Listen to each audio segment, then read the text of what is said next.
A victorious supermodel has come out and stuck up for Andrew Tate. She says a lot of people do not even watch his long form content, just the short content, and also gets into allegations as well. I'll play the clip for you guys now. Everyone is entitled to their own opinion of the guy.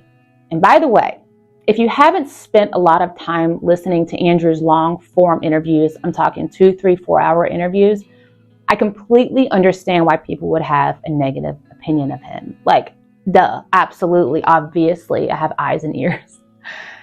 Listen, I too was shocked when I first came across his content. I went from being triggered and offended to laughing hysterically to surprisingly agreeing with him on a lot of things. That's the problem Andrew Tate is having, and just a lot of celebrities in general. A lot of people get opinions on people from short form content. There's people forming an opinion on Andrew Tate that's seen 3 TikToks of him, whereas people that's seen a whole podcast or even 20 podcasts, the guy's done so many, will have a different opinion overall. A full range of emotion was had, let me tell you. But after hours of content, I decided I liked the guy, and I liked his message and what he stood for. We both have an understanding that the institutional powers do not want people to think for themselves or to be self-reliant. We share that same sentiment when it comes to corruption and power. On the flip side, it's very important that we never hold anyone to an impossible standard. We humans are infallible creatures. We all have a past, and we've all done things we regret. We have and will continue to make mistakes. That's how we grow and evolve as humans. Am I right? I think it's pretty obvious to anyone that Andrew's online persona is exactly that, a persona. That's the thing that's going to be very difficult in this investigation. If the Romanian police are going to use clips against him, how can they distinguish between him just being humorous and him actually saying that he does that in his day-to-day life? The two are completely different things. Andrew Tate hacked the algorithm and knew what would trigger people to get comments and reactions to build his brand.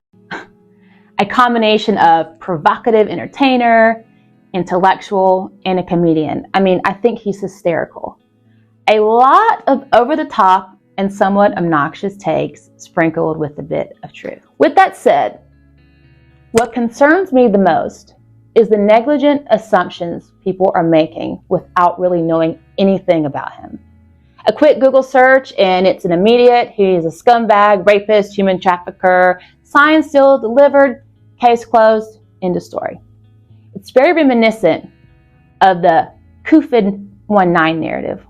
One side blindly trusted the science, they attacked, vilified, humiliated, destroyed anyone who questioned it, and the other side simply wanted to be left alone to make their own health decisions based on the information we were given.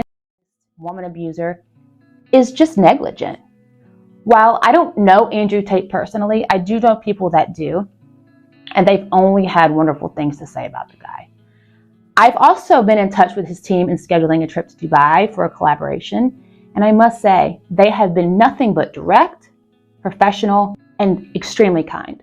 A lot of people are forming their own opinions anyway, but a lot of women have spoken out now defending the guy, in comparison to a few women have spoken out that have not really explained too much detail and had little cracks in their stories exposed. I guess we'll have to see how the court case plays out, but leave a like and subscribe with the notification bell for more updates.